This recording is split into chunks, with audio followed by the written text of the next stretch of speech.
Bueno, el día de hoy vamos a ver el tema de pruebas de hipótesis y análisis de datos categóricos en R, específicamente la prueba de G cuadrada.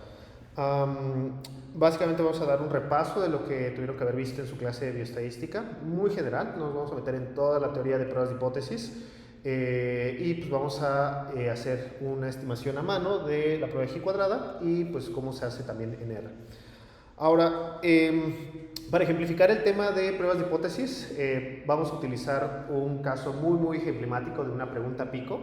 Me voy a ir muy rápido en algunos conceptos, asumiendo que ya han visto muchas de estas cosas en sus clases de metodología y bioestadística, pero básicamente las preguntas de investigación se pueden desagregar en un formato pico para que sea más fácil su identificación de variables.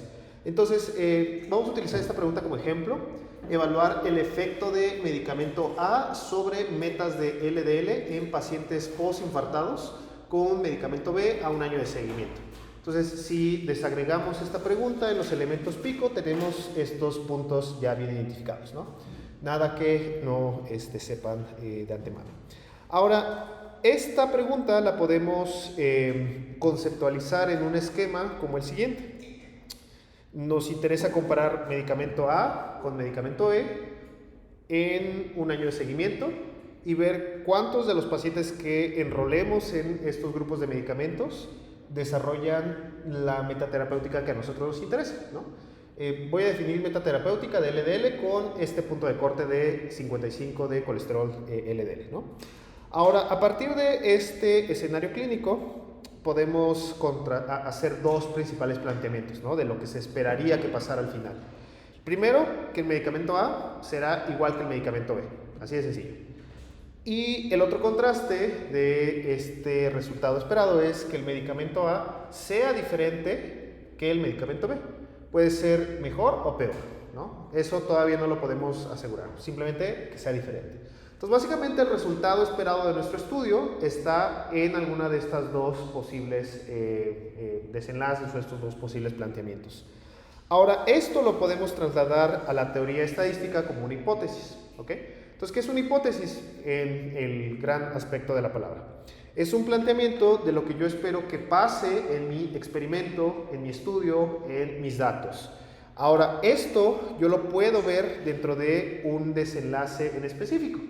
En este caso estamos viendo el desenlace como metas de LDL. Esto dentro de una población muestra de estudio. Entonces, una hipótesis es un planteamiento, básicamente. Ahora, estos planteamientos, pues para que yo determine con cuál me quede, si es planteamiento 1 o planteamiento 2, pues yo tengo que tener una herramienta para poder decir, bueno, pues me voy a quedar con planteamiento 1 o planteamiento 2. Y estos planteamientos, pues al final, pues me van a dar o me van a concluir en un resultado, ¿no?, en una conclusión de mi experimento. Ahora, esto pues también nos habla de que el resultado o la hipótesis que yo me queda al final, pues el resultado no se deba a un evento aleatorio, a una cuestión de que, no sé, tiré la moneda y que al final el resultado esperado fue debido al azar, ¿no? Entonces, básicamente, las hipótesis son planteamientos que yo puedo contrastar mediante herramientas formales, ¿ok? Ahora, básicamente, en estadística tenemos dos grandes hipótesis. Hipótesis nula e hipótesis alterna. Ahora, esto ya lo han visto de seguro muchas veces, ¿no?, que la hipótesis nula es decir que hay igualdad, y la hipótesis alterna es decir que no hay igualdad, así como lo vimos en un inicio. Sí, pero con algunas consideraciones. La hipótesis nula, en estadística, siempre va a ser el planteamiento que queremos someter a prueba, ¿ok? Eso quiero que se lo graben de tal vez esta clase en el futuro. La hipótesis nula es lo que yo quiero contrastar, lo que yo quiero someter a prueba. Y a veces la hipótesis nula no necesariamente cae en términos clínicos como la igualdad, ¿no? O sea, como medicamento A es igual a medicamento B. O sea, quédense con que la hipótesis nula es lo que a mí me gustaría someter a prueba, lo que yo quiero testear, ¿ok? Esto, pues, habitualmente queremos que pues, esté equivocado, puede que sea diferente, va a depender del tipo de estudio que queremos hacer, ¿no? Pero bueno, ¿qué pasa si la hipótesis nula, pues por alguna razón, quiebra, se rechaza o ya no es cierta? yo tengo que quedarme con algo para poder concluir mi estudio. Entonces, ese planteamiento con el cual yo me quedo, normalmente se le llama hipótesis alterna. Es lo que debemos considerar si la hipótesis nula no es cierta. Entonces, más que la hipótesis alterna sea la verdad o vaya, lo que yo espero al final que sea mi resultado, es con lo que me tengo que quedar en caso de que yo rechace mi hipótesis nula. No me voy a meter tanto en detalle de todas las implicaciones estadísticas de estas dos hipótesis, pero hay algunas consideraciones que tenemos que tener bien claros al momento de utilizar la jerga estadística en estas dos hipótesis. Esto es obvio. Tenemos que tener en cuenta que no podemos tanto aceptar la hipótesis nula y aceptar al mismo tiempo la hipótesis alterna. O sea, nos vamos a quedar con una u otra, nunca con las dos, ¿ok? Entonces es hipótesis nula o hipótesis alterna, pero nunca las dos. Usualmente rechazamos la hipótesis de prueba, más no la afirmamos. Un error clásico que al principio se comete cuando se habla de esta jerga estadística, es decir, acepto la hipótesis nula. Eso es un error desde un punto de vista estadístico. O es rechazamos la hipótesis nula o fallamos en rechazar la hipótesis nula, ¿ok? Entonces todo va a girar en torno a la hipótesis nula, si se dan cuenta. Entonces un error al momento de concluir es se acepta la hipótesis nula. Está mejor dicho, se falla en rechazar la hipótesis nula, ¿no? ¿Sí queda claro esta distinción? Ok, entonces usualmente rechazamos la hipótesis nula y por ende nos quedamos con la hipótesis alterna, o fallamos en rechazar la hipótesis nula, por ende nos quedamos con la hipótesis nula. Es un poco trabalenguas al principio, pero esto es importante que se quede en claro. Y eso es lo que les decía, fallamos en rechazar o rechazamos la hipótesis nula, ¿no? Entonces, nunca hay un aceptar, o sea, no se dice se acepta la hipótesis nula como verdadera, ¿ok? Eso está mal dicho. Ahora, retomemos nuestra situación clínica o nuestro escenario de investigación que vimos al principio. Entonces, la hipótesis nula es lo que queremos someter a prueba. En este caso, ver que el medicamento A sea idéntico al medicamento B. Eso es lo que queremos someter a prueba, lo que queremos ver que realmente o que esté mal o que pues, queramos contrastar, vaya. Y el segundo escenario es que lo que debemos aceptar si la hipótesis nula no se acierta. En este caso, que el medicamento A sea diferente al medicamento B. Entonces, básicamente, nuestro escenario clínico lo podemos trasladar a una aseveración a manera de hipótesis, ¿ok? Ahora vamos a replantear nuestro escenario que vimos en un esquema con estos puntos. Yo quiero contrastar medicamento A versus medicamento B a un año de seguimiento en un grupo de pacientes para ver cuántos llegan a metas de LDL. Vamos a pensar que se los damos a un paciente en cada grupo, ¿no? Paciente del grupo A y paciente del grupo B. Y este es nuestro desenlace. Y vamos a pensar que el paciente del grupo A alcanzó las metas terapéuticas y el paciente del grupo B no alcanzó las metas terapéuticas. Con esto, digo, clínicamente tal vez haría sentido, pero con esto se quedarían con evidencia suficiente para decir que el medicamento A sirve para llegar a metas terapéuticas. Pues no necesariamente, ¿no? Entonces, ¿qué es lo que nos dice la lógica clínica? Pues que aumentemos el tamaño de muestra. Entonces, ¿será suficiente un paciente para asegurarse que el medicamento A es mejor? No necesariamente. Entonces, lo que nos dice la lógica es, pues aumenta tu tamaño de muestra para ver que el efecto se replique en varios pacientes. Entonces, vamos a replicarlo en 10 pacientes. Ahora, entonces, mismo experimento, le doy medicamento A 10 pacientes, medicamento B a 10 pacientes y vemos cuántos llegaron a metas terapéuticas. Vamos a pensar que en el grupo A, 8 llegaron a metas terapéuticas y 2 no llegaron a metas terapéuticas. Y en el grupo del medicamento B, 2 llegaron a metas terapéuticas y 8 no llegaron a metas terapéuticas. Omar, ¿por qué 2 pacientes en este grupo tú crees que no llegaron a metas terapéuticas? Pues puede haber múltiples factores, considerando que si se lo hayan tomado de manera adecuada, adherencia, los estándares de dieta, ejercicio, etc, o simplemente por genética, ambiente, hay demasiados factores. Exacto. Entonces, pues tú ya dijiste por lo menos unos 5, ¿no? Dieta, ejercicio, adherencia, factores genéticos, no sé, otros medicamentos, ¿no? Laura, ¿por qué crees que en este grupo 2 pacientes sí llegaron a metas terapéuticas? O sea, lo contrario. Puede ser por lo mismo. Lo mismo, ¿no? Sí. Entonces, como pueden ver, muchas variables, así como lo comentó Mari y esta Laura, pues pueden influenciar que tanto estos 2 pacientes no hayan llegado a las metas terapéuticas y estos 2 pacientes sí hayan llegado a metas terapéuticas, ¿no? Ahora, esto, en términos porcentuales, pues nos da estos porcentajes de metas terapéuticas. Y lo que les acabo de preguntar, ¿por qué creen que no alcanzaron metas terapéuticas en el grupo A estos 2 pacientes y por qué sí alcanzaron metas terapéuticas en el grupo del medicamento B estos 2 pacientes, ¿no? Ya lo dijimos, por varios factores. Ahora, lo que normalmente hacemos en investigación es que tratamos de controlar estos factores, ¿no? O sea, digo, los humanos, por más que a veces queramos verlo como risible, pues no somos ratas de experimentos, por ende hay muchas condiciones que pueden modificar los desenlaces que estamos evaluando, ¿no? La dieta, el ejercicio, factores genéticos, ¿no? 1000 variables de estudio, ¿no? ¿Qué es lo que normalmente hacemos? Tratamos de ajustar por estas variables, desde el diseño del estudio hasta el análisis estadístico, ¿no? Entonces hay varias formas de ajustar por estos resultados, pero finalmente siempre va a haber una variabilidad dentro de los resultados esperados. Entonces vamos a un tercer escenario que es más plausible a lo que vemos normalmente en nuestros estudios clínicos. Mismo escenario, medicamento A versus medicamento B, a un año de seguimiento, pero ahora a 1000 pacientes. Esto es más realístico a lo que pues, harían en un estudio como este tipo, ¿no? Vamos a pensar que estos son los resultados que obtuvimos en nuestro estudio. 37% de los pacientes que se enrolaron en el grupo A alcanzaron metas terapéuticas. Y 31% de este grupo alcanzó metas terapéuticas, ¿no? Es 73, ¿no? Sí, yo creo que Sí, perdón.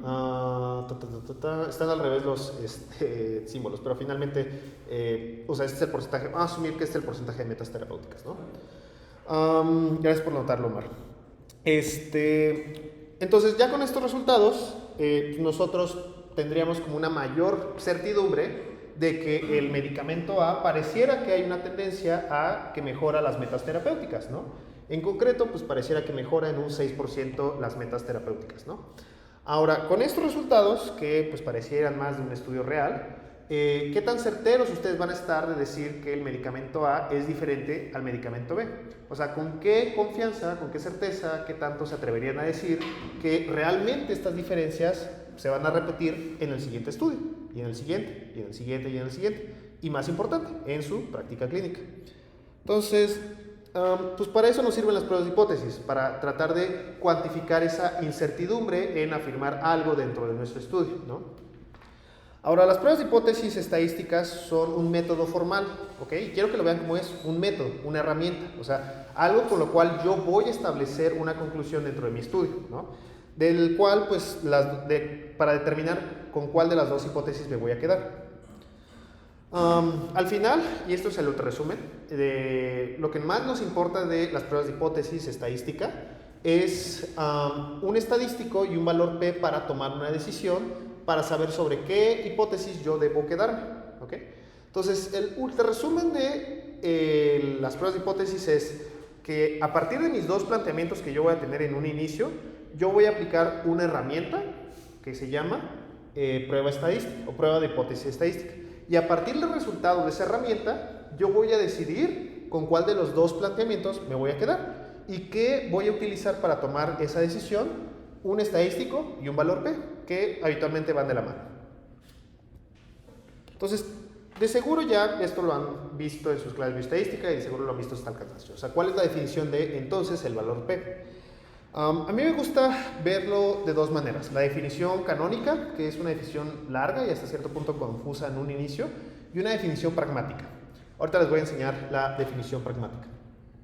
El valor P, por ende, es un valor que oscila entre 0 y 1 y nos da o nos permite cuantificar la confianza que existe entre las diferencias que hay entre 2 posibles grupos, ¿ok? Ahora, un valor cercano a 0 nos daría entonces una mayor certidumbre, una mayor confianza de afirmar que el grupo A es diferente al grupo B. Pero ¿qué tan pequeño tiene que ser este valor P para que yo pueda decir con, entre comillas, mayor confianza que los resultados que yo espero, pues realmente son los resultados que se van a replicar en otros estudios, ¿no? O sea, ¿cuál es el valor P que yo tengo que utilizar para decir, bueno, a partir de ese punto, yo puedo afirmar que mi siguiente experimento va a salir igual, y el siguiente, y el siguiente, y el siguiente? Entonces, de seguro ustedes ya saben la respuesta. Se toma como conveniencia este punto de corte de 0.05 para decir que este es mi umbral, para decir que el siguiente experimento se va a replicar lo que yo observé, ¿no? Y el siguiente, y el siguiente, y el siguiente, ¿no? ¿Alguien sabe de dónde se vino este 0.05? O sea, ¿cuál es la historia detrás de por qué se considera 0.05 como nuestro umbral, entre comillas, de significancia estadística? ¿No? Es por una señora que tomaba té en Inglaterra, ¿no? A ver, explaya esa historia. Se supone que ella podía decir con certeza si a su té le echaban primero el té o la leche o algo así. Ajá. Y que le dieron 20 tazas. Entonces creo que se equivocó solo en una. Y no sé, que sí, lo hicieron al azar completamente y ella pudo decir que primero fue el té o primero la leche 19 veces, y creo que en la 20ª se equivocó. Y entonces por eso es 0.05, que te da una confianza de que 19 de 20 veces va a estar en lo correcto, algo así más o menos. El concepto está bien, la historia no me la sabía de esa manera, pero básicamente Fisher lo tomó a conveniencia. O sea, no hay un criterio. Cuando Fisher decidió este punto de corte, no hubo un criterio riguroso, científico. O sea, él dijo 0.05 y pues ese es el criterio arbitrario, ¿no? Entonces, lo otro que quiero que se quede en esa clase, y seguro lo han escuchado muchas veces, es que este criterio es arbitrario, ¿no?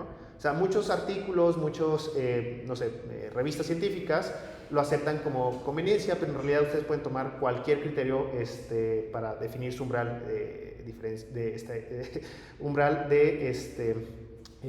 para definir su valor P, ¿no? Pero bueno, esto va a variar dependiendo del campo, del journal, del campo de este estudio, ¿no? Pero finalmente es un valor arbitrario. Entonces, así como bien lo comentaste, Omar, una interpretación pragmática es, asumiendo que el grupo A y el grupo B no existen diferencias, y si hiciéramos o replicáramos este experimento unas 100 veces, solo en el 5% tomaríamos una decisión incorrecta. Así como bien lo comentó Omar con el ejemplo del té y de el sabor incorrecto, solo en el 5% de esos tés, ¿no?, se va a decir que se tomó el té incorrecto, ¿no? Ahorita les pongo la traducción al caso de estudio. Entonces, asumamos que estos son los resultados de mi prueba de hipótesis que yo apliqué para determinar con cuál hipótesis me voy a quedar.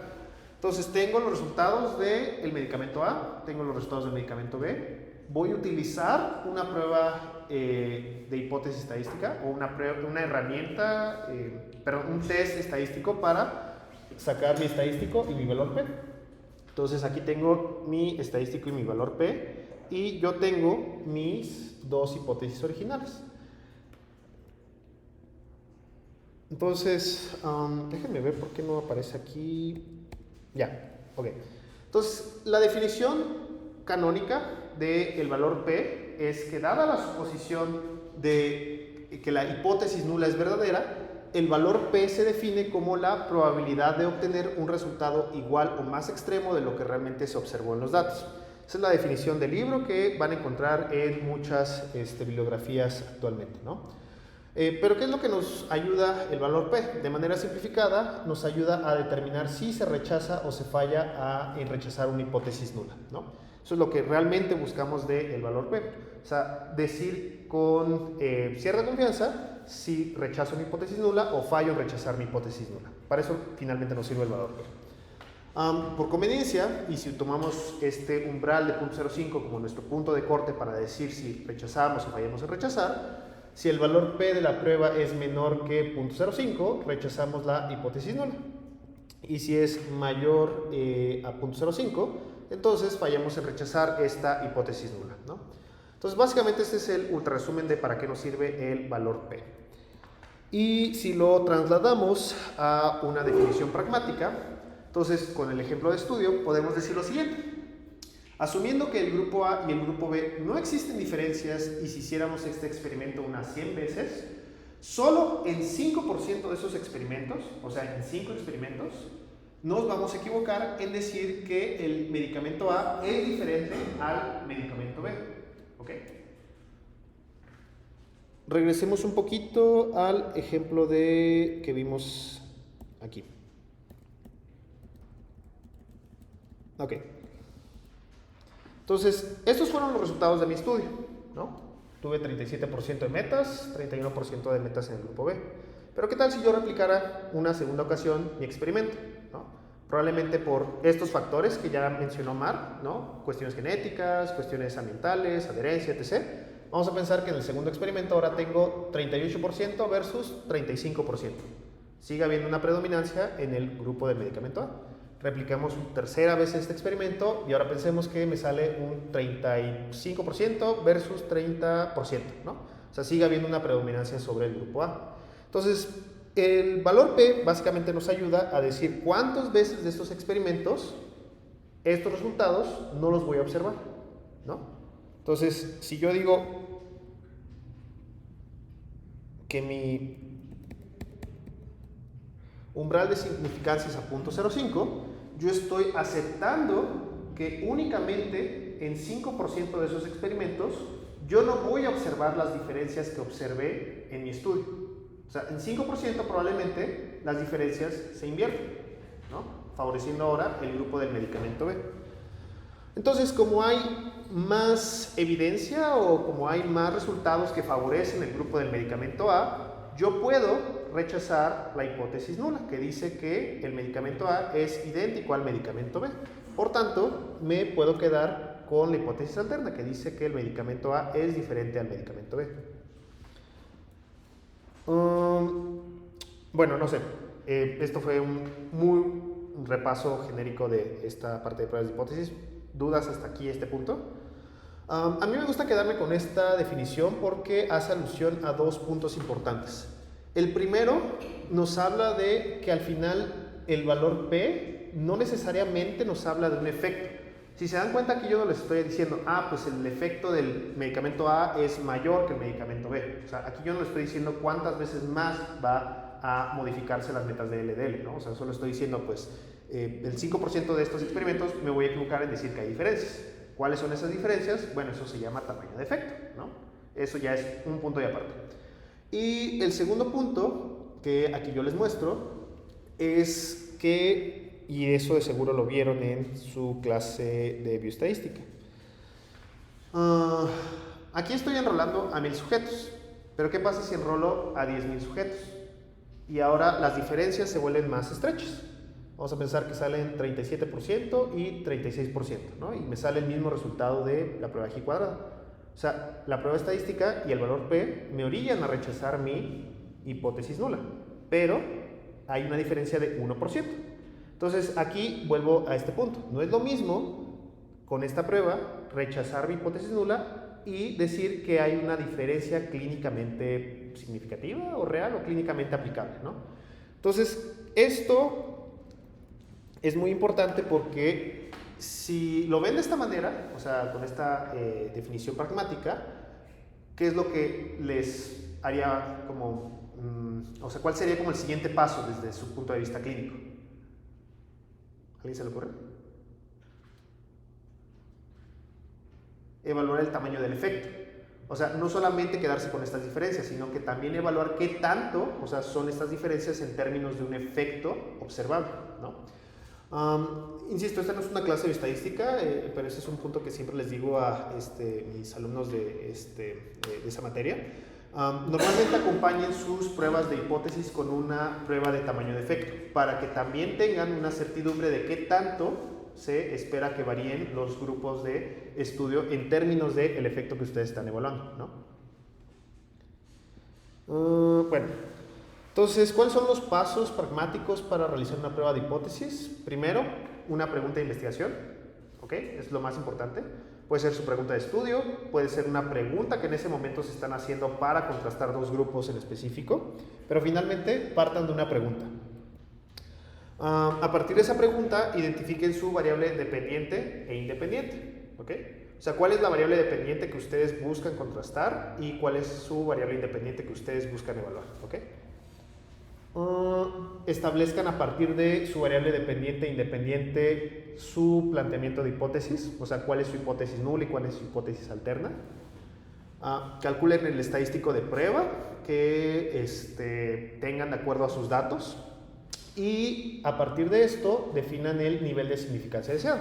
Puede ser un nivel de 0.05, que es el criterio habitual, puede ser menor, va a depender del contexto. Y contraste sus planteamientos de hipótesis a partir de los resultados que tengan en su prueba estadística. Bueno, una tabla que se utiliza mucho para este tipo de ejercicios de pruebas de hipótesis es a partir de sus variables y dependiente e independiente y la clasificación que de ella tengan. Esta es una buena tabla para saber qué tipo de prueba estadística utilizar. De seguro esta tabla ya la han visto en su clase de bioestadística, si no, pues adelante, la tienen ahí para su consulta. Pero a mí me gusta mucho esta clasificación porque nos dice, bueno, si mi variable dependiente es una variable continua y yo quiero contrastarla entre mi variable independiente, que es una variable categórica o una variable de tipo binaria, pues aquí yo puedo evaluar si tiene una distribución normal o una distribución no normal y utilizar cualquiera de estas dos pruebas, ¿no? Y ya después ejecutarlas en el programa estadístico que yo puse y bueno, más, ¿no? Bueno, para fines de esta clase vamos a evaluar esta prueba, la prueba de phi cuadrado, que es muy útil para contrastar hipótesis entre variables dependientes categóricas y variables independientes también categóricas, ¿no? Sí, y categórica, ¿no? Más adelante en el curso vamos a ver el tema de regresión logística y en la próxima clase vamos a ver las pruebas para datos continuos, en específico la prueba TD-Student, la prueba de Wilcoxon, prueba de ANOVA, Kruskal-Wallis y las pruebas de correlación de Spearman y de Pearson, ¿va? Y pues bueno, en las próximas también vamos a ver cómo ajustar modelos de regresión. Ok, ¿dudas hasta aquí? Entonces es básicamente un repaso de pruebas de hipótesis, no me metí a tanto detalle. Ahora sí, vamos a ver a lo que nos truje, cómo estimar una prueba de G cuadrada. Para esto me gustaría utilizar este caso de estudio. Imaginemos que a nosotros nos interesa estudiar dentro de la población de Framingham esta pregunta de investigación. ¿Existirán diferencias entre la proporción de hipertensos entre grupos de falla cardíaca dentro de la muestra de pacientes de la población de Framingham? Entonces esa es la pregunta que a nosotros nos atañe. Como les dije, lo primero es tener una pregunta bien delimitada. El segundo paso, a partir de nuestra pregunta, identificar nuestras variables independientes y variable independiente. Brenda, ¿cuál sería tu variable dependiente en este ejemplo?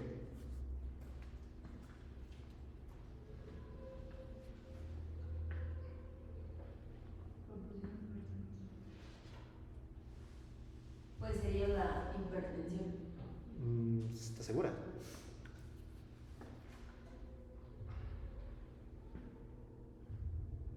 No, la falla cardíaca sería, ¿no? Si nos Juana es Chana, ¿no? Bueno, ¿qué tipo de variable es? ¿Es una variable cuantitativa, categórica? Es categórica. Ajá. En este caso, pues tiene o no tiene, ¿no? Entonces es dicotómica o binaria. Y pues bueno, ya no les pregunto cuál es la variable independiente porque pues, insisto, si no es Juan Echana, ¿no? Entonces... Pero preguntaste la dependiente, ¿no? Primero. La dependiente. Ajá, y dije hipertensión y dijiste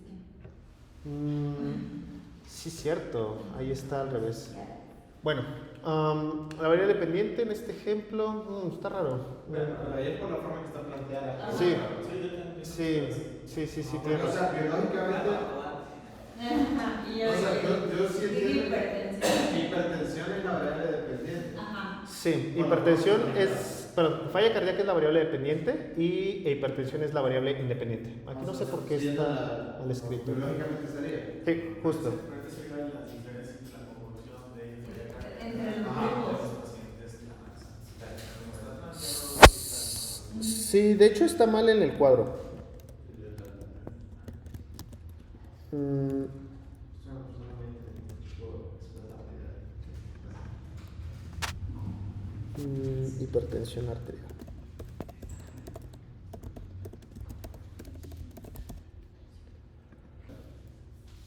Ahora sí.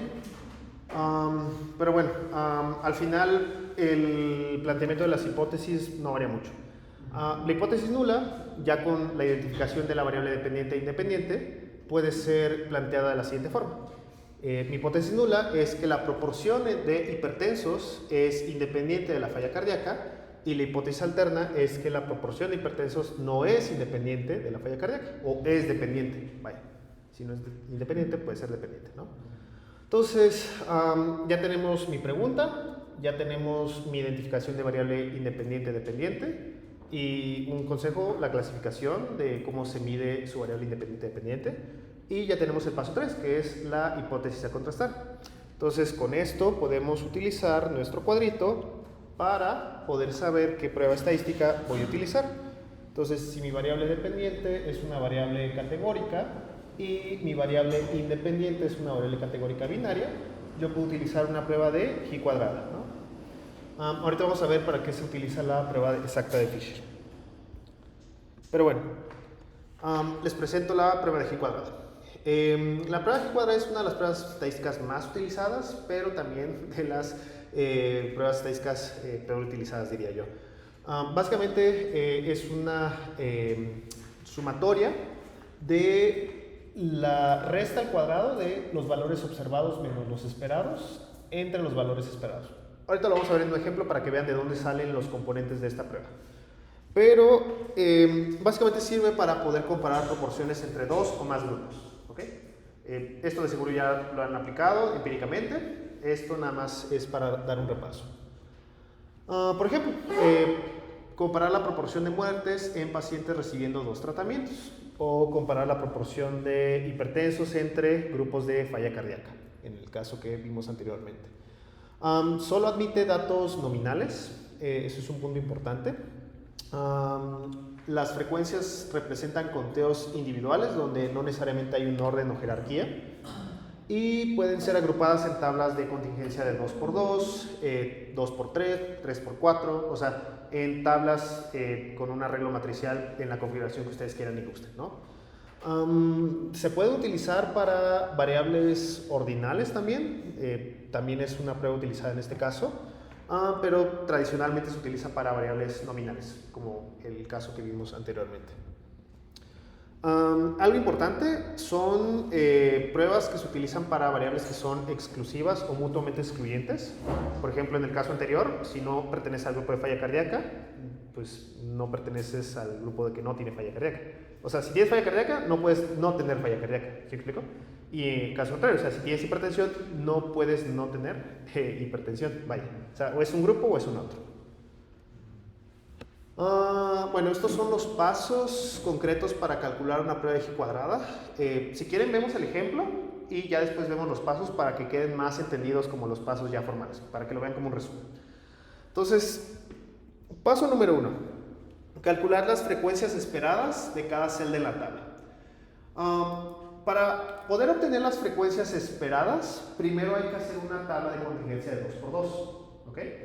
Estos son los resultados que obtuve del dataset de Framingham, así como ustedes lo tienen. Entonces, si hacen una tabla de contingencia de 2x2 de los pacientes que tienen falla cardíaca y los que tienen hipertensión, van a obtener estos mismos resultados. Un punto importante que les quiero hacer conscientes en esta tabla, ¿dónde acomodé mi variable dependiente? ¿Maestro? ¿En qué sección está acomodada mi variable dependiente? Exacto, en mis columnas. Entonces, en una buena tabla de contingencia, la variable dependiente siempre va a ir en un arreglo por columnas, ¿ok? Y por consecuencia, la variable independiente aquí la acomodé por filas. Y estos fueron los resultados tal cual de una tabla de contingencia 2x2. Tengo 325 con falla cardíaca, con hipertensión, 992 sin falla cardíaca y hipertensión, 319 con falla cardíaca y sin hipertensión, y 2604 sin falla cardíaca y sin hipertensión, ¿no? Hago la sumatoria por columnas y por filas, y si hago la suma total me da la población o la muestra de estudio de la base de datos de Infrared, ¿no? Ahora, ¿qué son los valores o las frecuencias esperadas? Que ese es un punto importante que quiero llamar su atención. Las frecuencias esperadas nacen de hipotetizar el valor que supuestamente estaría en cada una de estas celdas si yo considero los valores de tanto la suma de las filas como de la suma de las columnas, ¿no? ¿Cómo se traduce eso en términos prácticos? Yo lo que voy a hacer en la parte práctica para sacar mis valores esperados es multiplicar en cada celda, en el cruce, los valores que tengo en cada fila y en cada columna y dividirlos entre el total. O sea, aquí lo que voy a hacer es multiplicar 1317 por 644, que son los resultados de lo que se encuentra en cada extremo de la fila y la columna, y lo voy a dividir entre el total de mi muestra. Pues voy a hacer eso para cada una de mis celdas que yo tengo en mi tabla, ¿no? O sea, voy a multiplicar 1317 por 644 y lo voy a dividir entre 4240.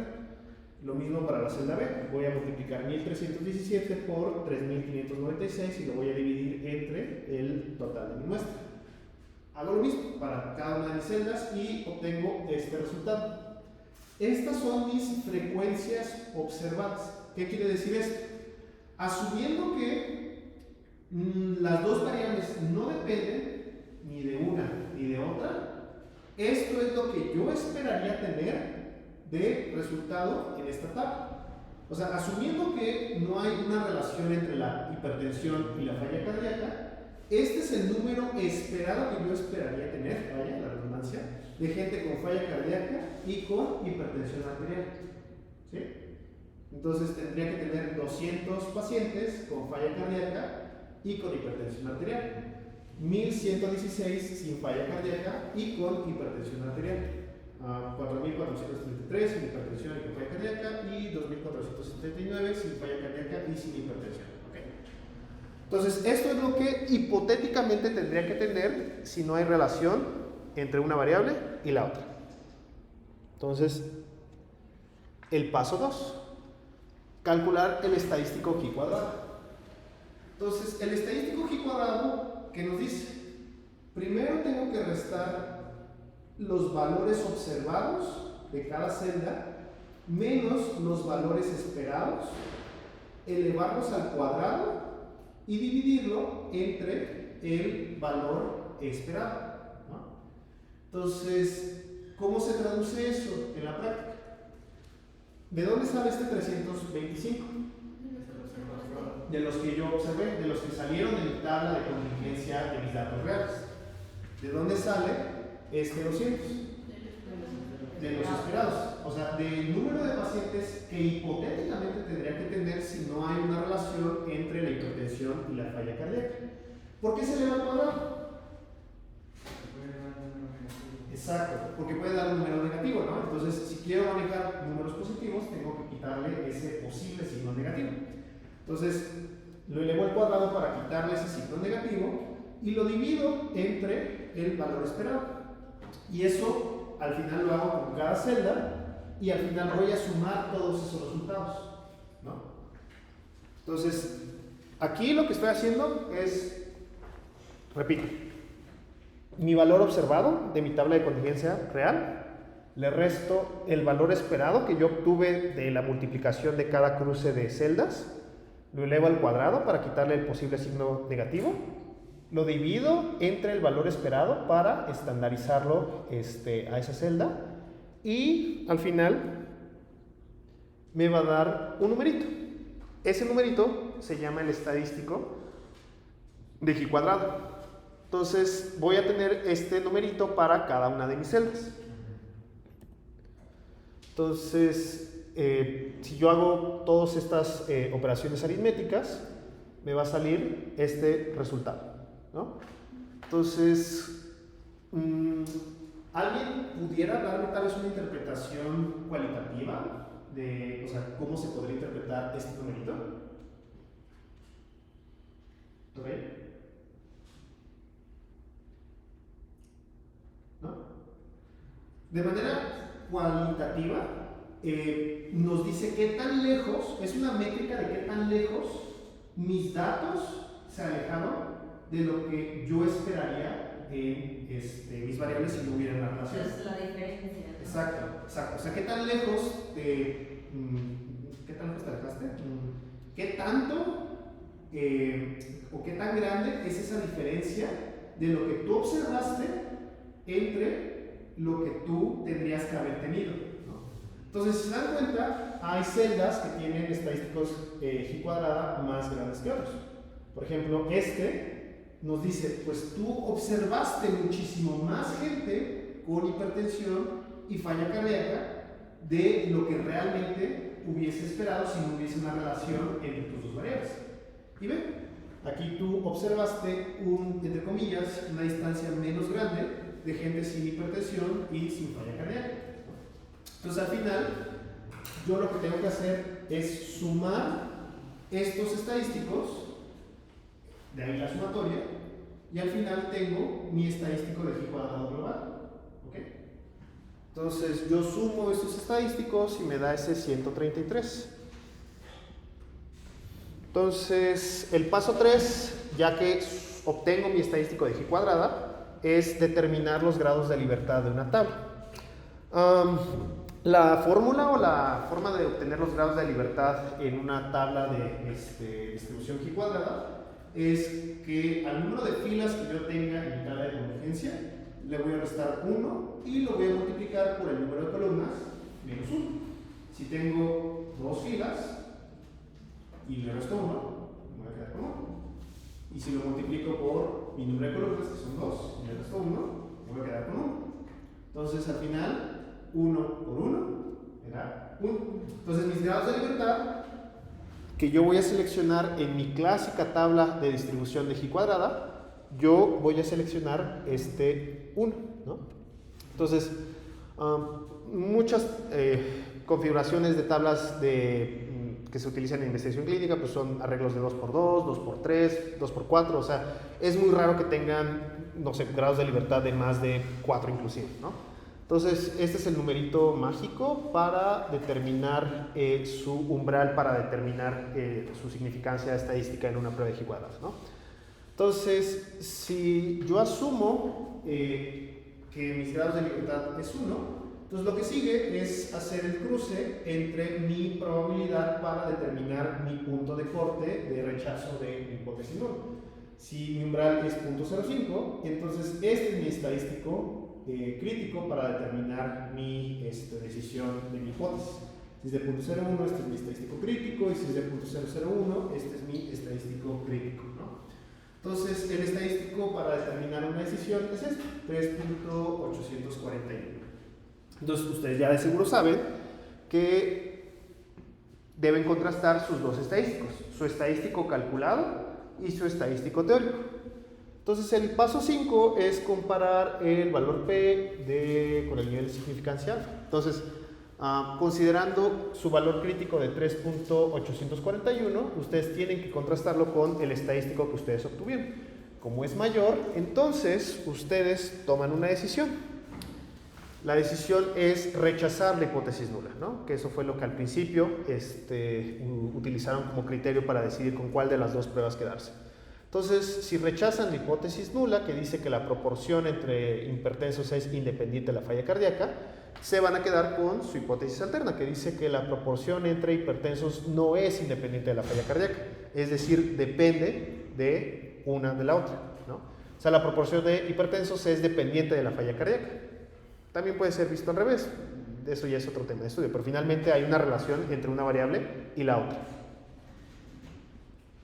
Entonces, al ser mayor el estadístico G cuadrada, podemos concluir lo siguiente: a un nivel de significancia de un 95%, si existe evidencia suficiente en nuestra muestra para rechazar la hipótesis nula de independencia entre la proporción de hipertensión y de falla cardíaca. Por lo tanto, decimos que hay una dependencia de la hipertensión con la falla cardíaca, ¿va? O sea, hay una relación de una con otra.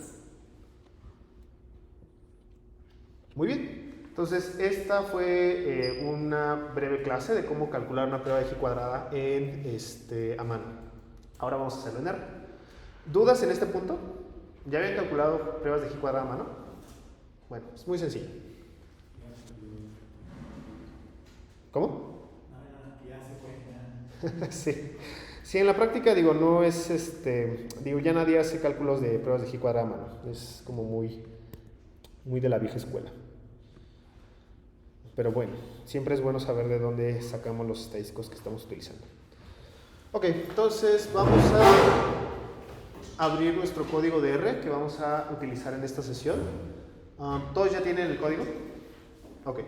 Entonces, en esta clase vamos a utilizar dos paquetitos que son muy buenos para calcular estadísticos de prueba. El primero se llama RStatics y el segundo se llama ggstatplot. Este primer paquetito, si ustedes lo googlean, les van a aparecer todas las formas de calcular, todas las funciones para calcular la gran mayoría, y hasta inclusive más de las que uno debería conocer, para calcular pruebas estadísticas. Entonces, este va a ser como nuestro paquetito de pruebas estadísticas.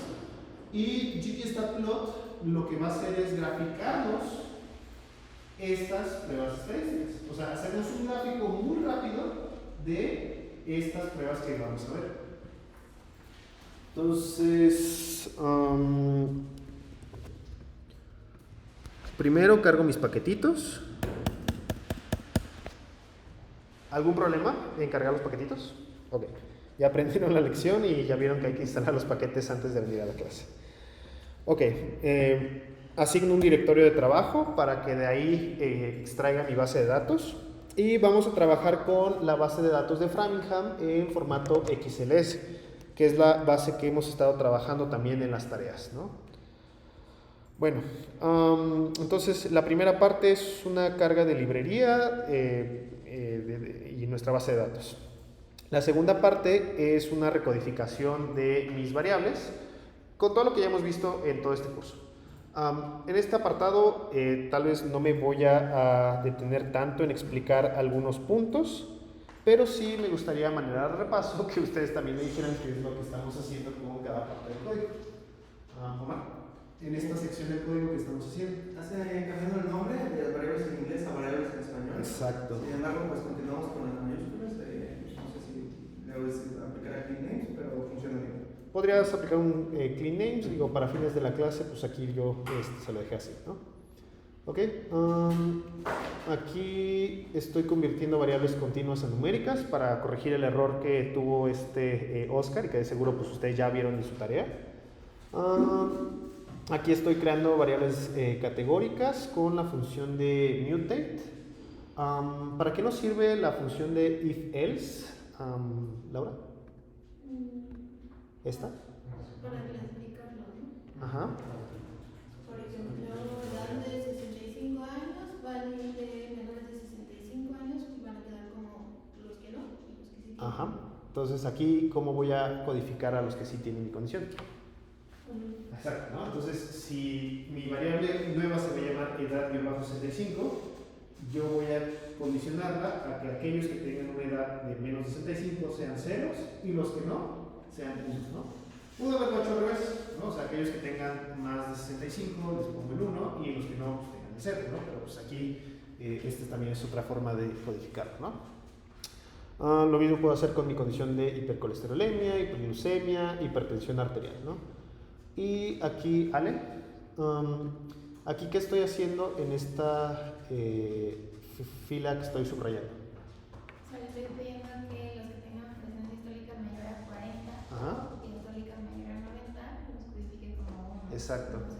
Y en los que no, exacto, tengan un 0, ¿no? Y aquí estoy creando una variable categórica igual, que se llama IMC categorías, y esto con la función casesWhen, ¿no?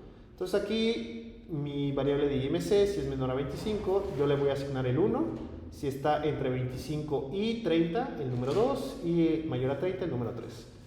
Y aquí por último les voy a asignar etiquetas a mis variables categóricas para que cada una de mis variables, en lugar de que sean ceros y unos, se primero conviertan a una variable de tipo factor y después tengan una etiqueta a conveniencia.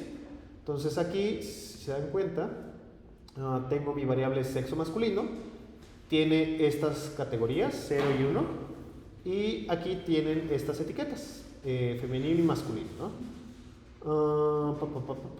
Y pues hago lo mismo para todas mis variables categorías. Aquí, ojo, lo estoy haciendo para fines de este ejemplo para todas mis variables categóricas, inclusive las dicotómicas, que ya vimos que para la creación de tablas descriptivas no es necesario que yo haga toda esta codificación, ¿no? O sea, solo para aquellas variables que tengan varias categorías o que sean ordinales, ¿no? Bueno, entonces, si se dan cuenta, todo esto lo estoy juntando dentro de una misma línea de código de un pipeline. O sea, si yo lo pongo aquí, todo esto me lo va a correr hasta abajo porque está concatenado con puros pipelines, ¿no? Yo les sugiero que ya puedan realizar esto una vez de que ya se sientan con la confianza absoluta de que sus chunks de código o sus bloques de código funcionen. Si hacen esto y no les corre, el error va a estar en alguna de estas secciones de código, ¿no? Entonces, yo les sugiero que... ¿Cómo? Exacto, el problema es encontrarlo. Entonces, exacto, entonces como yo les decía al inicio, o sea, todo esto se trata de construir como bloquecitos de Lego, pedazos de código para que ustedes lo vayan juntando, ¿no? Yo les sugiero que hagan esto ya cuando se sientan enteramente confiados de su código. Caso contrario, háganlo por pasitos, no importa que tarden muchas líneas de código para hacerlo. Y pues si hicieron todo bien, les tendría que arrojar una pantalla de summary similar a esta, ¿no? Donde ya tengo mi base de datos bien codificada. Y pues aquí están mis datos de trabajo. Ok, entonces, si llegaron hasta aquí y le entendieron, felicidades. Ya saben más del 80% de código de R que el 80% de la población aquí del instituto. Entonces, bueno, vamos a lo que nos truje. ¿Cómo calcular una prueba de G cuadrada en R? Es bien sencillo, pero de todos modos hay que ver algunos puntos importantes. Sobre todo, cómo hacer una buena evaluación de tablas de contingencia antes de aventarse una prueba de G cuadrada. Entonces, algo que es importante repasar en R antes de aventarse a hacer pruebas de G cuadradas es hacer una buena descripción de una tabla de contingencia, así como lo hicimos en el ejemplo que vimos en PowerPoint. Entonces, lo primero que van a preguntar, ¿cómo se hace una tabla de contingencia en R? Para eso vamos a utilizar nuestra función de table. La función de table es muy práctica porque nos va a arrojar la frecuencia de variables categóricas. Entonces, si yo le doy la función de table a una variable categórica, en este caso voy a agarrar educación, me va a dar el conteo o las frecuencias de cada categoría que yo tengo en esa variable. Tengo 1720 con primaria secundaria, 1253 con preparatoria, 689 con universidad y 473 con educación posgrado. ¿Son todos? Faltarían, ¿no? Porque ya vimos en la clase pasada que hay variables perdidas. Entonces, ¿cómo yo le puedo pedir a R que me fuerce, que me muestre aquellas variables o conteos perdidos? Si yo le añado aquí la subfunción de useNav y entre comillas always, ahí como lo tienen señalado, lo que va a variar es que ahora me arroje estos 105 datos perdidos, ¿no? Ahora, ¿por qué esto es importante? O sea, ¿por qué siempre es importante evaluar los datos perdidos y sobre todo en R? Vamos a verlo más adelante. Ahora, si bien las frecuencias nos son útiles para poder evaluar la dimensión de un evento, estos tienden a ser un poco confusos cuando tenemos muchos números o una n grande, ¿no? Entonces, una forma más práctica es obtener la proporción absoluta o la proporción relativa de una variable. ¿Cómo yo lo hago? Con la función propTable. La función de propTable lo que nos va a dar es la proporción de frecuencias dentro de una tabla. Entonces, lo primero que tengo que hacer es, primero, tener mi función de table, así como yo la puse arriba. Y dentro de esta función de table, yo la voy a encasillar dentro de la función propTable, ¿no? O sea, es una función dentro de una función, ¿no? Y si yo agarro esto, me van a mostrar las proporciones. Pero estas proporciones, si se dan cuenta, van del 0 al 1, ¿ok? Acuérdense que las proporciones siempre van de 0 a 1. Los porcentajes son los que van de el 0 al 100. Entonces, para poder interpretar esto en términos de porcentajes, yo tengo que multiplicarlo por 100. Entonces, aquí abajo, lo mismo. Tengo mi función de prop table dentro de la función table y lo multiplico por 100. Y ven, ahora en lugar de que sea un número entre el 0 y 1, me va a arrojar un número entre el 0 y el 100. Y ahora sí, tengo una interpretación un poco más fácil, un poco más, ¿cómo decirte? En términos reales, ¿no? Entonces aquí ya puedo ver que el 41%, 42% si lo redondeo, tiene educación primaria y secundaria, le sigue la educación preparatoria en un 30%, educación universitaria en un 16% y educación posgrado en un 11%. Ahora, ¿por qué yo les dije que es importante considerar siempre los valores perdidos? Porque como lo vimos en el ejemplo de GT Summary, R tiende a subestimar las proporciones y los porcentajes cuando hay valores perdidos. Entonces, ven, si yo cambio ahora la función de table para que me dé los valores perdidos forzosamente y lo multiplico por 100 dentro de una función prop table, vean cómo cambian ligeramente los porcentajes. No es mucho porque hay poquitos valores perdidos, pero vean como si hay un cambio considerable en algunas de ellas. Por ejemplo, en educación primaria y secundaria, en lugar de tener 41.6, ahora tengo en términos reales 40.6, o sea, bajó 1%. ¿no? Tal vez son cambios imperceptibles a primera vista, pero esto, insisto, al momento de reportar sus datos categóricos, sí hacen la diferencia.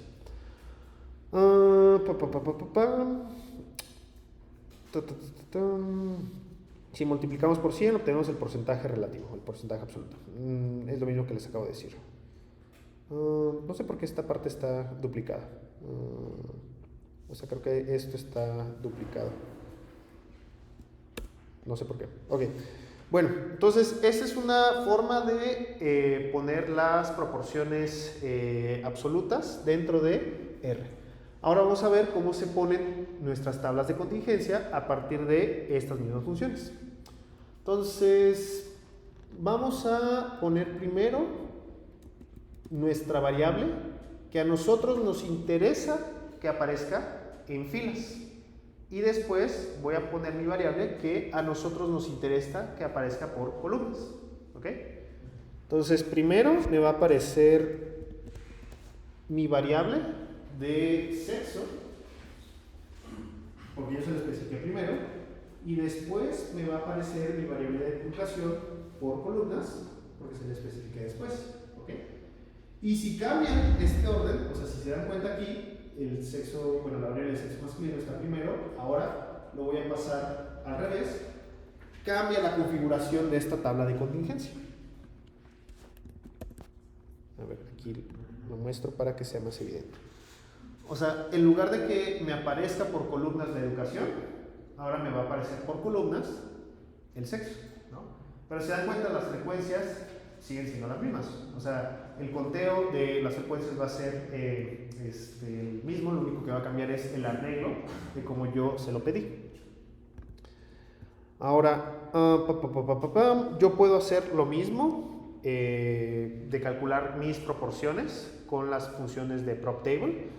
O sea, estas son las frecuencias. Ahora quiero calcular las proporciones y los porcentajes. Entonces, vean, si yo... Déjenme primero que vean un ejemplo sin esta aseveración y después con esa configuración. Entonces, si yo encierro primero mi función de table, así como yo lo estaba trabajando dentro de la función de prop table, y si quieren lo multiplico por 100, me va a dar las proporciones. Pero estas proporciones no necesariamente tienen una buena interpretación. Entonces, vean, aquí tengo 22%, 18%, 18, 11, 12, o sea, si suman todo esto, les va a dar el 100%, ¿no? Ahora, esta interpretación no necesariamente es la interpretación que nos ayuda a establecer proporciones de acuerdo a un arreglo por filas o por columnas. O sea, solo nos da la proporción de frecuencias por cada una de las celdas. Para poderle especificar que mis proporciones o mis porcentajes estén en función de una fila o una columna, eso es importante. Hay que añadirle un subcomando a la función de PropTable. Entonces quiero que vean este punto, porque este sí es un punto que puede que sea un tanto difícil al principio. Entonces vean, esta es mi función table. Si yo la corto, esa es mi función de PropTable, ¿no? Entonces primero tengo mi función table dentro de mi función de PropTable. Entonces yo lo que tengo que hacer es ponerle una coma y ponerle un 1 si quiero que mis porcentajes estén en función de mi primera variable, es decir, que estén en función de mis filas. Entonces, si yo le pongo coma 1, mi porcentaje va a estar en función de mi primera variable, es decir, a lo largo de mis filas. Hagamos el ejemplo. Vean cómo cambia.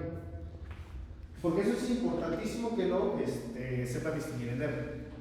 Entonces, si se dan cuenta, en lugar de tener la proporción de cada de cada celda de manera individual, ahora tengo mi proporción en función de mis filas, ¿no? Entonces, si yo sumo 54 más 45, me va a dar el 100%. Si yo sumo 60 más 39, me va a dar el 100%. 67 más 22, el 100, ¿no? Bueno, ahorita vamos a ver la interpretación, pero finalmente cambia en función de si es la proporción por filas o por columnas. Entonces, ¿qué pasa si yo quiero ahora la proporción por columnas? Ahora, en lugar de que sea un coma 1, le voy a dar un coma 2. Y ven cómo cambia. En lugar de que yo tenga la proporción o la suma de 100% por filas, ahora va a dar el 100% por columnas, ¿no? Entonces aquí tengo que si yo sumo todo esto, me va a dar el 100% en esta columna de mujeres, y si yo sumo esto, me va a dar el 100% en la columna de hombres. ¿Cuál vamos a utilizar? Jacob. Por columnas. Esa es la respuesta muy simplificada. ¿Pero por qué?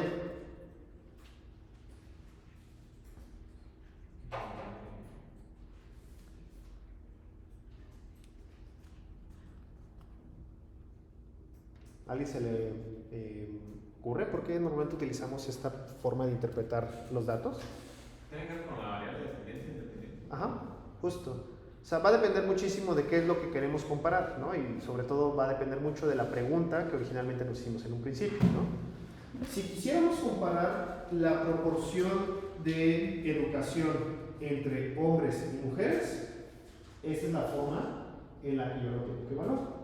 Si quisiera comparar la proporción, tal vez esta es un mal ejemplo, y de hecho esta está mal arreglada, pero esta sería la forma de comparar la proporción de hombres y mujeres entre categorías de educación.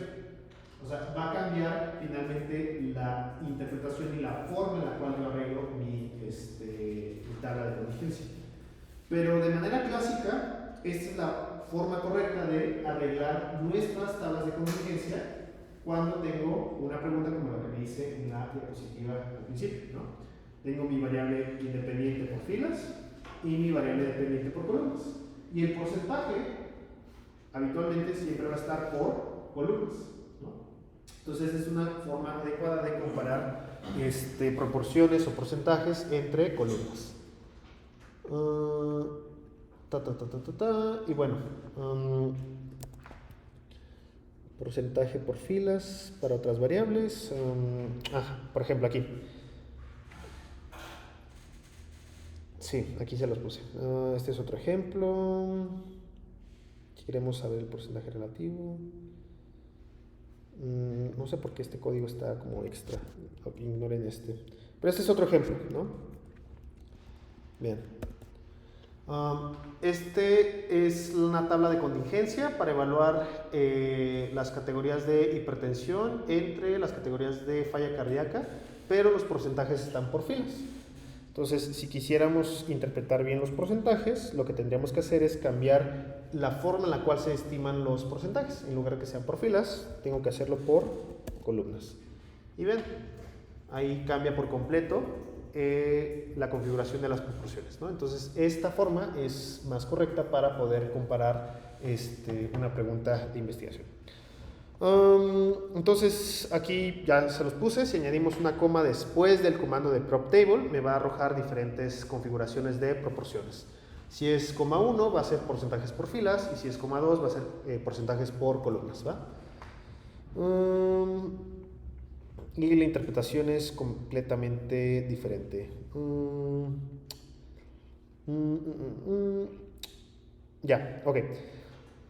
¿Dudas en este aspecto? Ok. También podemos evaluar o seleccionar un porcentaje que nos interesa evaluar. Digo, esto es algo complementario. O sea, esto nada más es en caso de que quisieran seleccionar un porcentaje en específico de esta tabla de 2×2. O en este caso de esta tabla de 5×2. Entonces vamos a pensar que yo quiero únicamente evaluar a la condición de primaria-secundaria. Perdón, aquí solo quiero evaluar a los porcentajes de mujeres. Entonces aquí yo lo que hago es seleccionar únicamente a la proporción de, a la columna de las mujeres, y pues aquí me muestra las proporciones de educación entre mujeres. Lo mismo, esto es código nada más de ejemplo. Ok, entonces ¿qué pasa si yo quiero evaluar una tercera variable de agrupación? Ahora, ¿qué pasa si yo quiero evaluar la diferencia de, vamos a pensar, educación entre grupos de falla cardíaca, entre gente de más o menos 65 años? O sea, tengo una tercera variable de agrupación.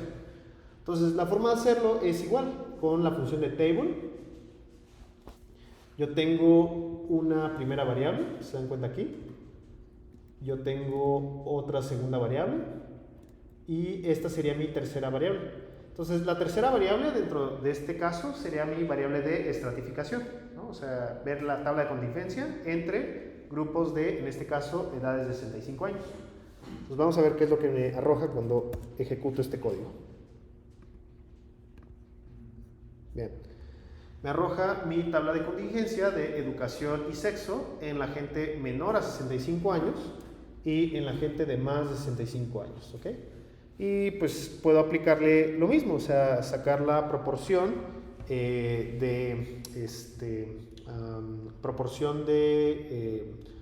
proporción por columnas en este modelo, en esta tabla estratificada.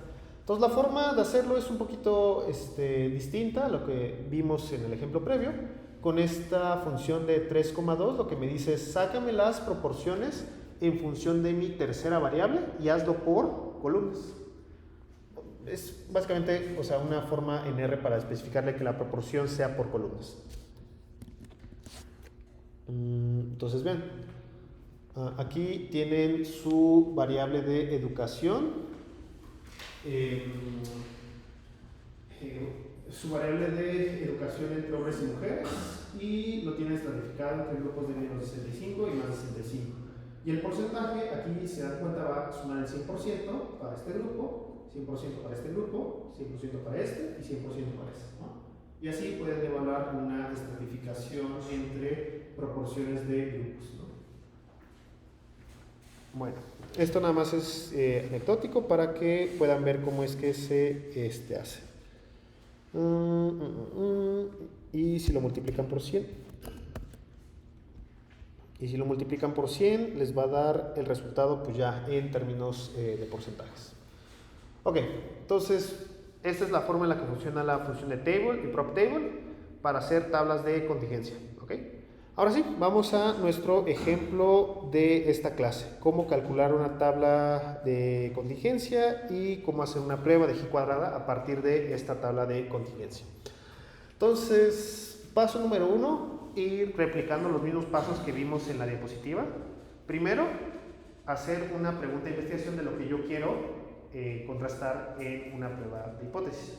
Entonces voy a tomar esta pregunta de investigación que yo hice para esta clase en específico.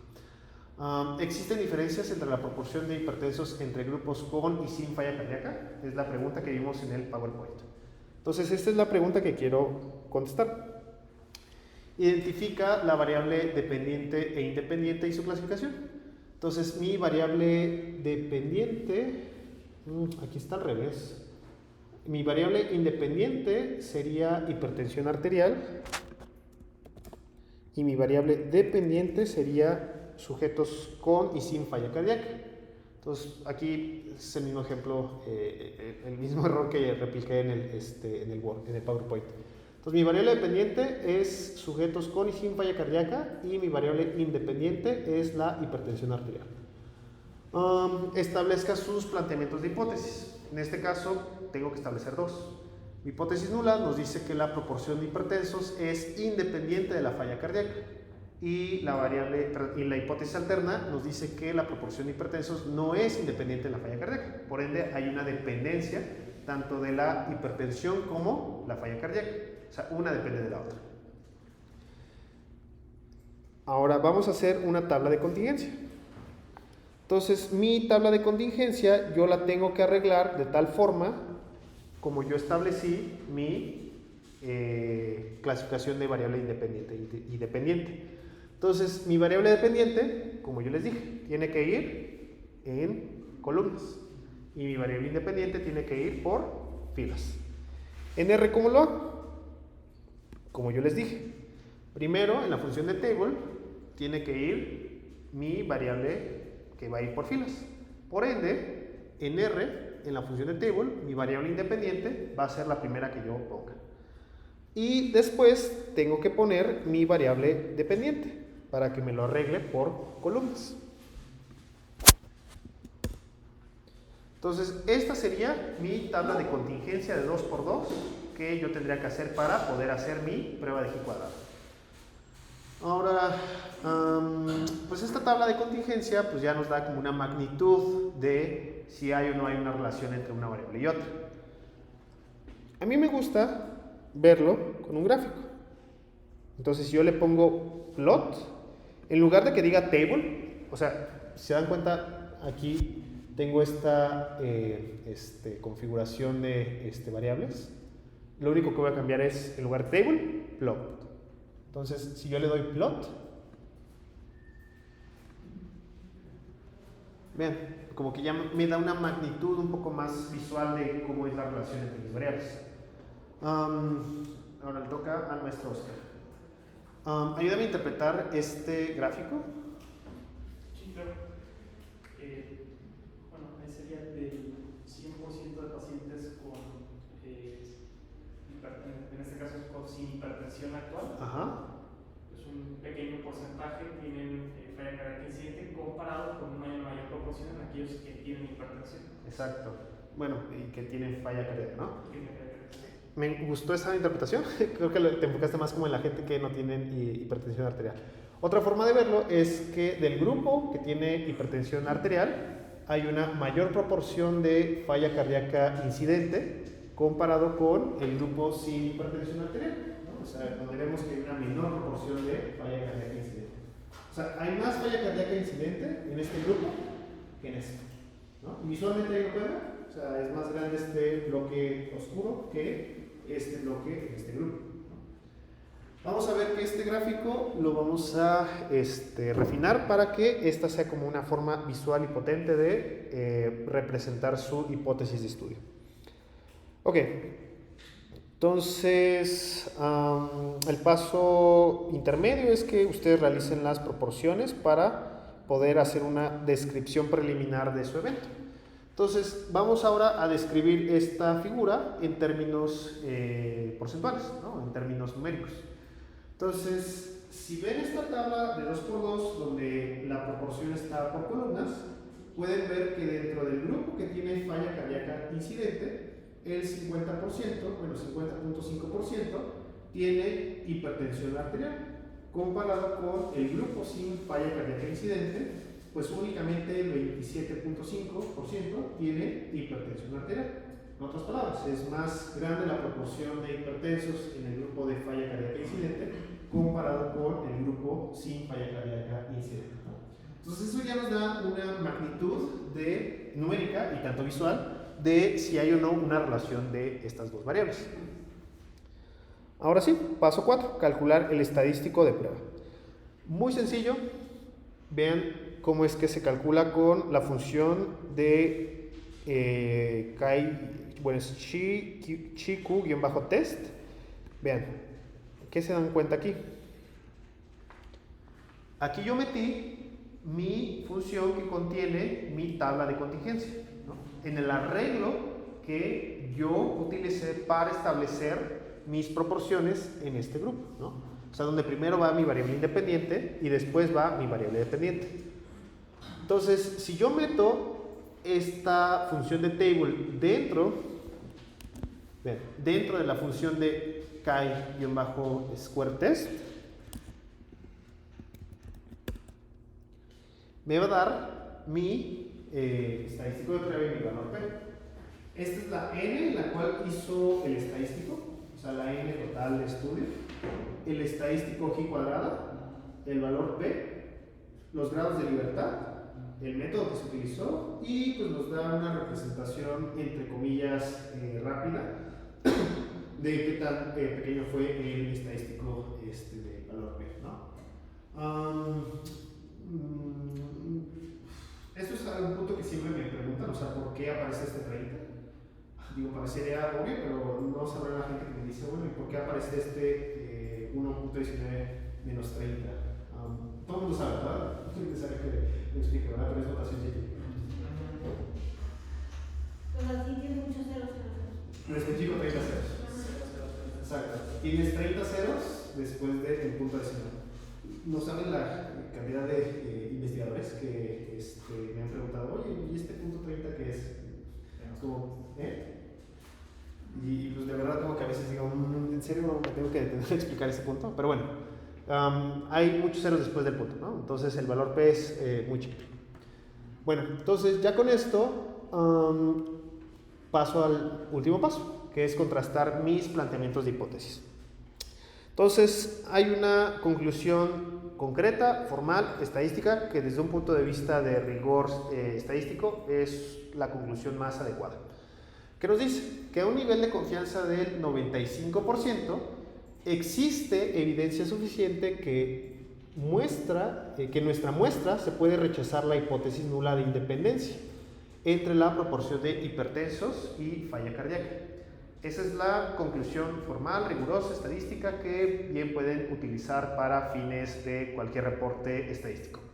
¿Cuál es la conclusión simplificada que a mí, entre comillas, me interesa como clínico? La proporción de hipertensión depende de la presencia de falla cardíaca. O al revés, la presencia de falla cardíaca depende de la hipertensión. Y aquí viene un punto importante. Esta prueba y en general este método no permite establecer ni mucho menos una asociación, ni mucho menos una causalidad de hechos. O sea, simplemente nos dice que una depende de la otra. O dicho de otra forma, o sea, no son independientes. ¿Va? Pero la forma conceptual de escribirlas es así, o sea, porque biológicamente uno dice, bueno, la hipertensión Exacto. genera insuficiencia. Exacto. Pero matemáticamente se interpretan así, son dependientes una de la otra. Exacto. O sea, hay una dependencia entre una y la otra variable. La conclusión normalmente se va acompañada desde un punto de vista biológico con esto que comentas, ¿no? O sea, pues, uno hipotetiza que la hipertensión causa falla cardíaca y pues ahí uno lo argumenta en su discusión, ¿no? Pero bueno, finalmente esto es como para únicamente demostrar que no hay independencia entre las variables. Es decir, hay una dependencia entre una con otra. Ok, ¿dudas hasta este punto? Bueno, entonces, este fue el ejemplo que creo que les traje a colación en el cálculo. Creo que fue aquí. Sí, este. Entonces, bien, o sea, el mismo método que hicimos manualmente me arrojó el mismo estadístico de G cuadrada, 133.52. Aquí fue 130 por décimas de seguro, ¿no? Ok. Bueno, un punto importante de esta prueba y sobre todo de cómo funciona esta función. Ustedes pueden modificar ciertos atributos, por ejemplo, el umbral de rechazo de su prueba de hipótesis. Aquí, y como todas las pruebas de este pactito, se asume un umbral de rechazo de 0.05. Pero ¿qué pasaría si yo quisiera utilizar un umbral de rechazo más bajo? 0.01, 0.001, 0.0001, o sea, el valor P que yo establezca. Entonces, la forma de modificar el umbral de rechazo es con una coma. Bien. Aquí yo le tengo que especificar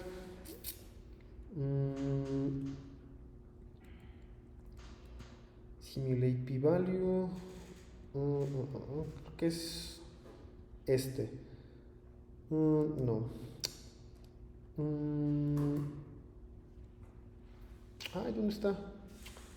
Es que hay una forma, según yo aparecería aquí como alfa.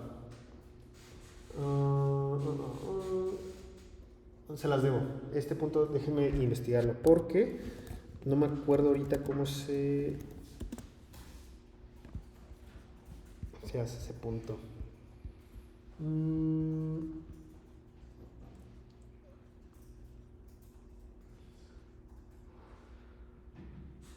Bueno, y si se meten a leer el paquetito, pues ahí hay algunos ajustes.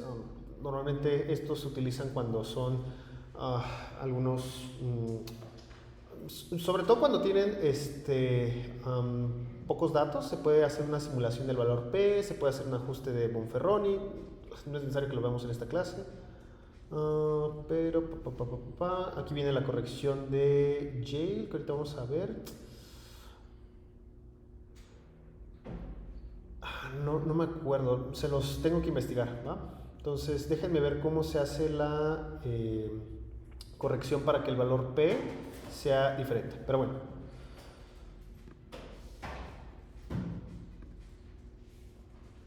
Ok, entonces eso se los debo, una disculpa por traerlo a colación.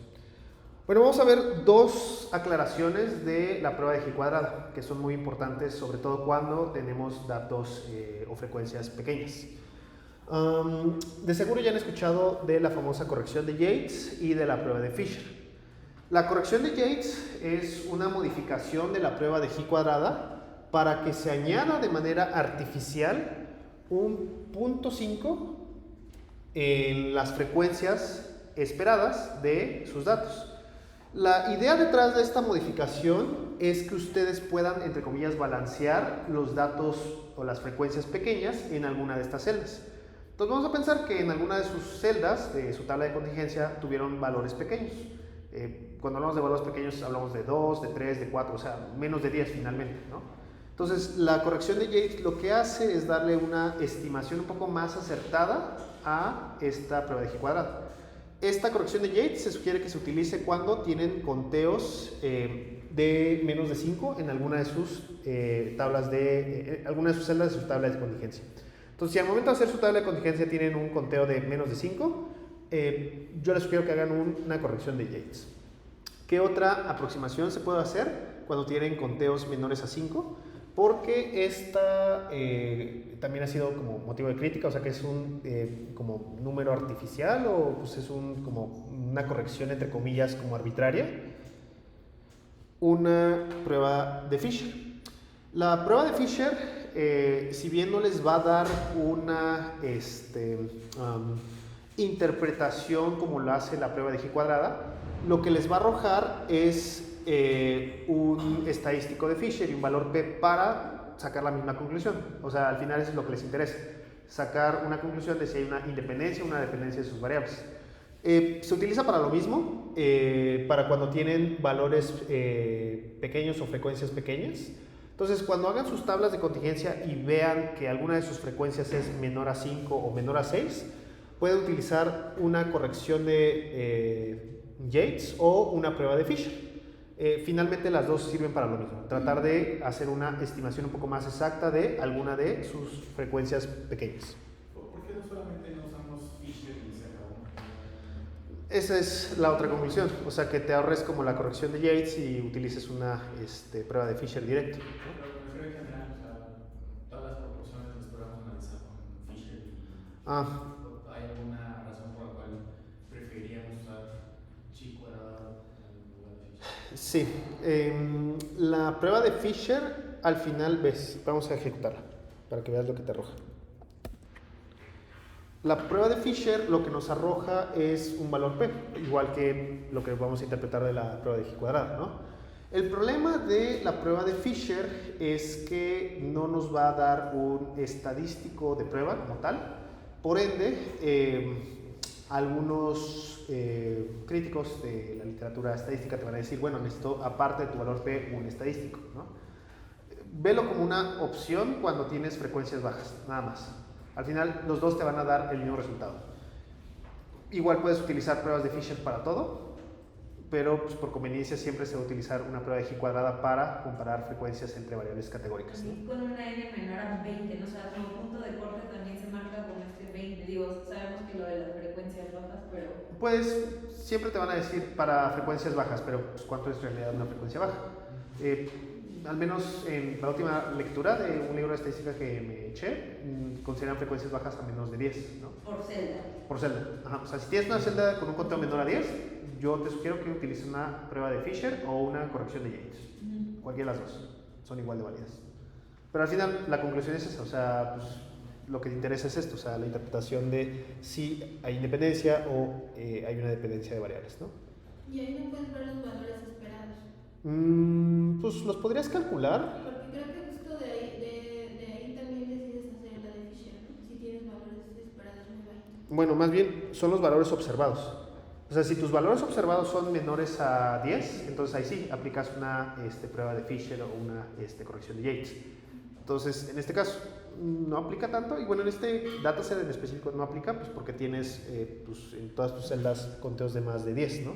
Entonces, en este caso no aplicaría. Entonces, por eso yo les dije, o sea, hagan una tabla de contingencia primero para ver si tienen conteos menos de, en alguna de las celdas menores a 10 o menores a 5, para hacer alguna de estas dos modificaciones, ¿no?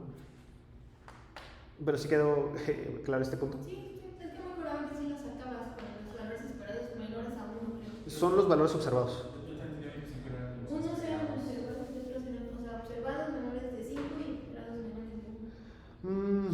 O sea, al final van de la mano. O sea, si tienes valores observados menores a 10, lo más seguro es que tengas valores esperados igual menores de 10, ¿no? Al final la conclusión es la misma.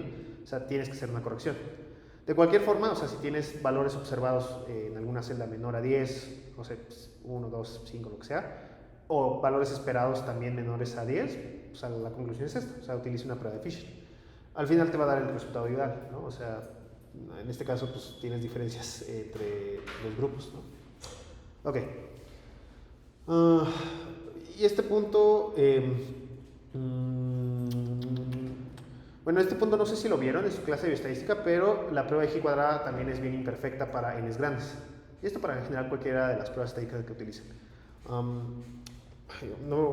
Si quieren, ahorita no nos metemos a hacer este ejemplo, pero les voy a compartir también una demostración de que a pesar de que las proporciones son iguales en diferentes sets de n's, vamos a empezar en sets de 100, 1000, 10.000, etc., la prueba de G cuadrada va a salir significativa cuando las n son grandes, independientemente de si las proporciones se mantienen iguales, ¿no?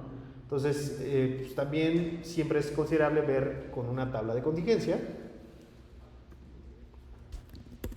si realmente las proporciones, o sea, si hay una diferencia, entre comillas, clínicamente real, ¿no? Una diferencia considerable. Pues aquí es bien claro, ¿no? Exacto, es el tamaño del efecto.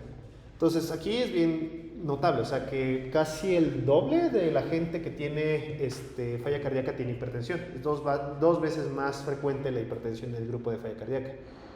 Pero bueno, eso ya entra dentro del dominio de medidas de asociación que vamos a ver dentro de las siguientes 3 clases, me parece. Ok. Bueno, y ya para complementar esta clase vamos a hacer 2 gráficas para representar visualmente la respuesta a la pregunta que yo me hice originalmente. Entonces, en esta función que se llama ggbarstats, yo lo que estoy haciendo es de mi dataset de Framingham, estoy poniendo mi variable, aquí está otra vez, una disculpa, mi variable independiente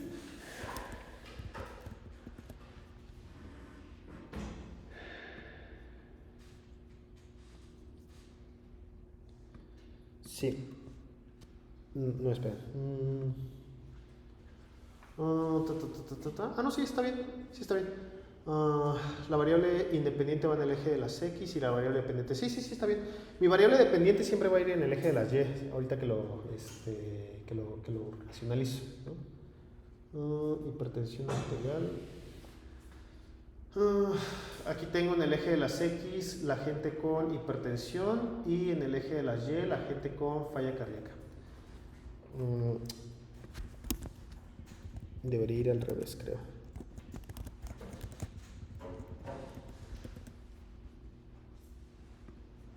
Sí, así.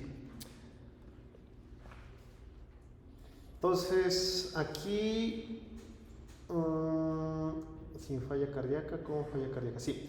Entonces, aquí tengo una gráfica de barras en la cual tengo en mi eje de las X mi variable dependiente, que en este caso es falla cardíaca, y en el eje de las Y tengo la proporción de gente con y sin hipertensión.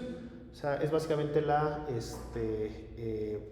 figura que vimos anteriormente con un poco más de elementos visuales, ¿no? Entonces, aquí, ¿qué tenemos dentro de esta función?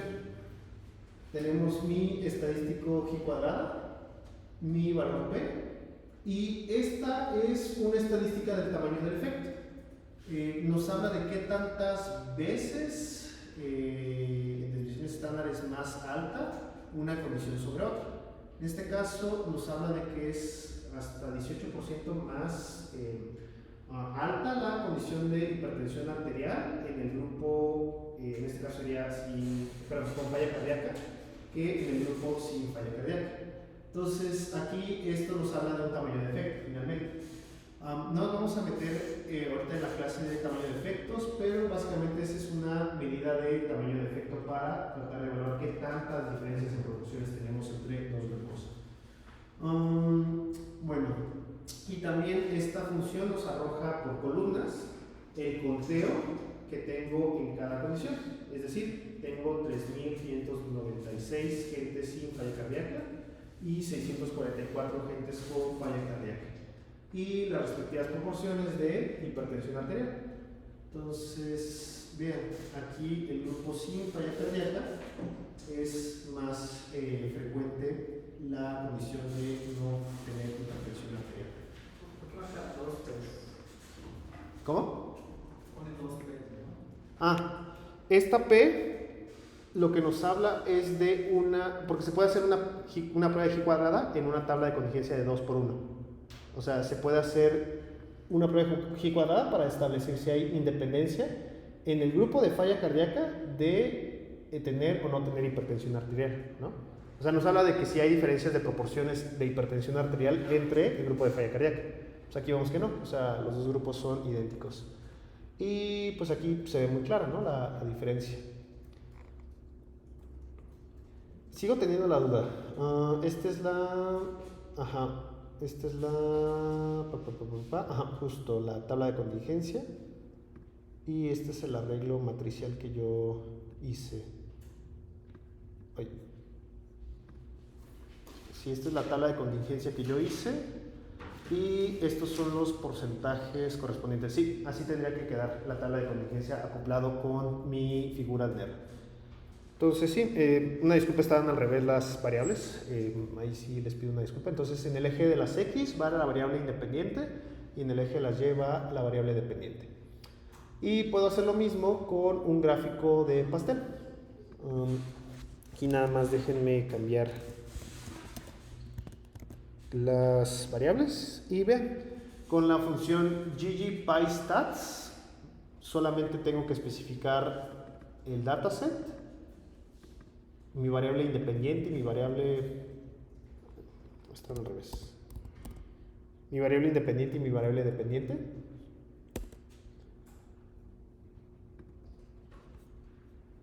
Y me arroja lo mismo, pero ahora en una gráfica de pastel. Entonces, igual tengo los mismos elementos que teníamos en mi gráfica previa. Mi prueba de G cuadrada global, mi valor P, una medida de tamaño de efecto, mis grupos de estudio, falla cardíaca incidente y no tener falla cardíaca, y mi condición de interés, y en este caso hipertensión arterial, ¿no? Entonces vemos que en realidad las diferencias pudieran ser más notables en el grupo sin hipertensión arterial. Pero en el grupo de hipertensión arterial, o sea, tenemos que el grupo de falla cardíaca incidente tiene 50% de hipertensión y el grupo sin falla cardíaca tiene 28% de hipertensión, ¿no? Entonces, esta es otra interpretación también en esta condición. Y lo mismo, o sea, que preguntaban, esta es otra prueba de G cuadrada para establecer independencia entre estas dos condiciones. Este es el estadístico de G cuadrada y este es el valor P. O sea, para decir si hay diferencias entre dos condiciones. El mismo programa, aparte de la G cuadrada que uno le pidió, hace otra. Justo. Sí, o sea, esta G cuadrada lo que te dice es, hay diferencias en tus proporciones, en tus variables, pero probablemente atribuible a alguna de tus condiciones.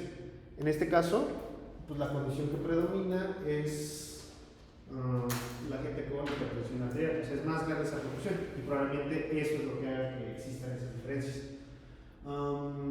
Pero si quisieras evaluar dentro de este grupo si hay diferencias entre esa condición, puedes hacer el caso de esta prueba de G cuadrada. O sea, la G cuadrada que está arriba es la que uno escribió, la que uno programó. Exacto. Y esa es la programa, Exacto. Entonces al final ve, o sea, aquí pues, se ve que pues, la proporción de hipertensos entre ambos grupos es idéntica, ¿no? Y si haces una prueba de G cuadrada entre únicamente este grupo, te va a salir este resultado. ¿Y ve? Aquí tienes que hay menos gente con hipertensión en este grupo de sin falla cardíaca y pues es notoria la diferencia. Entonces es una forma visual de representar los datos. Estas son métricas de estadísticas bayesianas, tampoco las vamos a ver en esta clase, pero sepan que se puede modificar esta tabla a su gusto. Cambiarle el color, cambiarle el título a la figura, quitarle estas métricas, que solo aparezca el porcentaje. Esto, digo, no lo vamos a ver en esta clase porque corresponde al tema de análisis de gráficos. Pero bueno, esta es una bonita gráfica que les permite evaluar visualmente las diferencias entre dos variables. Alguien me preguntará, y bueno, ¿qué pasa si quiero hacerlo por tres variables? Porque seguro alguien ya tiene esa pregunta. IMC categorías. Entonces vamos a preguntarnos si hay diferencias de grupos de IMC entre condiciones de falla cardíaca. O sea, que mi variable independiente sea mis categorías de IMC y mi variable dependiente sea el tener falla cardíaca, ¿no?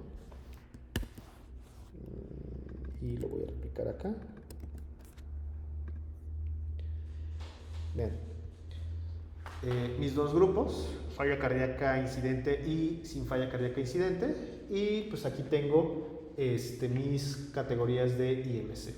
Entonces aquí puedo ver que el grupo que tiene falla cardíaca incidente tiene mayor proporción de obesidad, de sobrepeso y una menor proporción de normopeso, ¿no? ¿Qué pasa si yo replico esta gráfica con mi gráfica de barras?